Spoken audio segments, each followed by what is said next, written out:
కరుంగలి మాల ఎందుకు ధరిస్తారు అనేది ముందు తెలుసుకోండి. ఏదో నేను వేసుకోగానే ధనవంతుడైపోతాను, కోటీశ్వరుడైపోతాను అని చెప్పేసి వేసుకోకండి. ముందు తెలుసుకోండి అసలు ఎందుకోసం వేసుకుంటారు. చూడండి, కొంతమందికి పని చేసింది, కొంతమందికి పని చేయలేదు. పని చేసిన వాళ్ళకి మాత్రం విపరీతంగా పని చేసింది. ఎలా అంటే చిన్న స్థాయి నుండి చాలా పెద్ద స్థాయికి ఎదిగినోళ్లు కూడా ఉన్నారు ఈ కరుంగలి మాల ధరించడం ద్వారా. ఎవరికైతే ఎక్కువగా నరదృష్టి ఉంటుంది కదా, ఇది వేసుకోగానే నరదృష్టి వెళ్లిపోతుంది, పాజిటివ్ ఎనర్జీ మనలో వస్తుంది. కొంతమందికి నరదృష్టి ఉండదు. వాళ్ళకి ఏంటి అంటే ఇది నిదానంగా పనిచేస్తుంది. అదే విధంగా చిన్న పిల్లల నుండి పెద్ద వాళ్ల దాకా ఎవరైనా సరే దీన్ని ధరించవచ్చు, అమ్మాయి అబ్బాయి తేడా లేకుండా. ఇంకొకటి, ఇది వేసుకుంటే మీలో మీకే ఏదో తెలియని ధైర్యం వస్తుంది. అదే విధంగా ఏదైనా సరే పని చేస్తున్నారు కానీ కలిసి రావడం లేదు, నేను న్యాయంగా ధర్మంగా చాలా ప్రయత్నిస్తున్నాను కానీ ఫలితమే రావడం లేదు అని అంటే ఇది వేసుకోవడం ద్వారా ఏంటి అని అంటే న్యాయం మీకు దక్కుతుంది.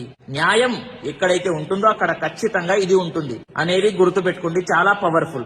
ఇంకొకటి, చాలా మంది ఒరిజినల్ కరుంగలి మాల ఎక్కడ దొరుకుతుంది అని చెప్పేసి అడగడం జరుగుతుంది. చూడండి, నా దగ్గర అవైలబుల్ గా ఉన్నాయి ఒరిజినల్ కరుంగలి మాల.